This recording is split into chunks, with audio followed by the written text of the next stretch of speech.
For centuries, Europe whispered about a land so rich in gold that its kings could give it away like sand. A land where gold was not just wealth, it was power. They said its rulers sat on golden thrones. They said its markets glittered like the sun. And when one of its kings traveled across the world, he caused entire economies to collapse, simply by spending money. This was not a myth. This was not a legend.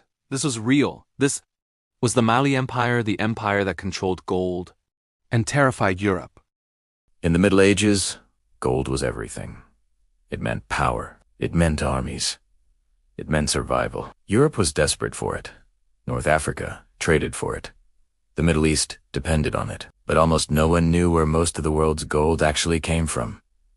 They only knew one thing. Somewhere, deep in West Africa, there was an empire sitting on the largest gold supply on Earth.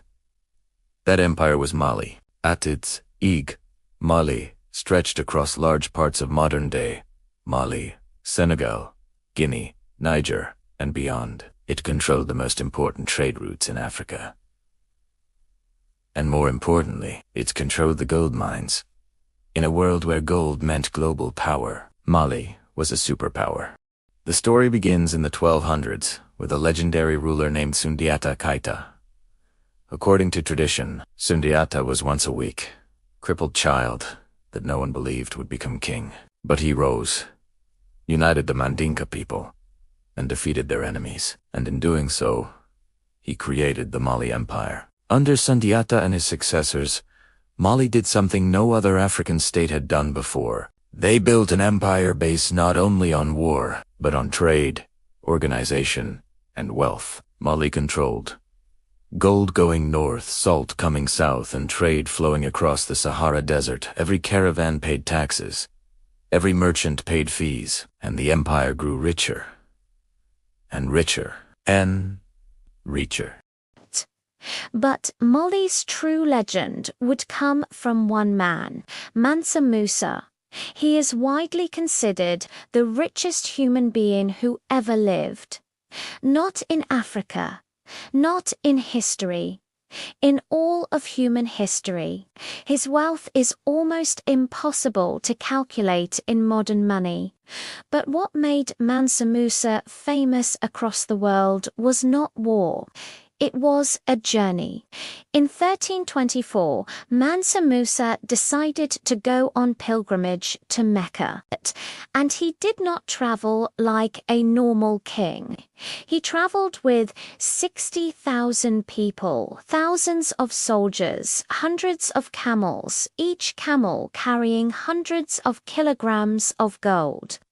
As he passed through North Africa and Egypt, he gave away gold, and gave, until he gave away so much gold that the price of gold collapsed in entire regions for years. Yes, one man was so rich, he broke the economy. When news of this reached Europe, they were stunned. European kings and merchants could not believe it. There was an African empire, richer than any kingdom they had ever known. European maps began to change. On Mani of Thim, they drew Mansa Musa, sitting on a throne, holding a gold nugget in his hand. Europe suddenly realized something terrifying. They were not the center of the world, and the world's greatest wealth was in Africa.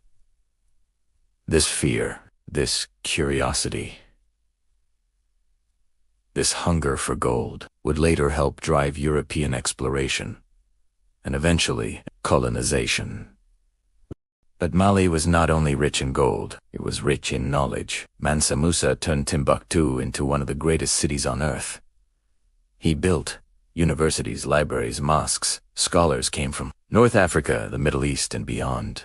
Timbuktu became a center of science, mathematics, law, astronomy, literature, while much of Europe was still in the Dark Ages. West Africa was writing books, but no empire lasts forever. After Mansa Musa, weaker rulers took the throne. Civil wars began. Provinces broke away, and new powers, like the Songhai Empire, rose to replace Mali. Slowly, the empire that once controlled the world's gold faded into history.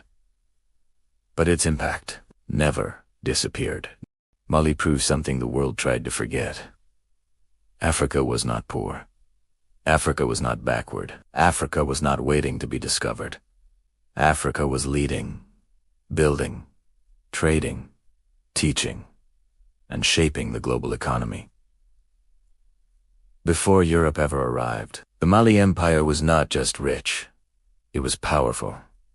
And for a time, it controlled the most valuable resource on Earth, gold.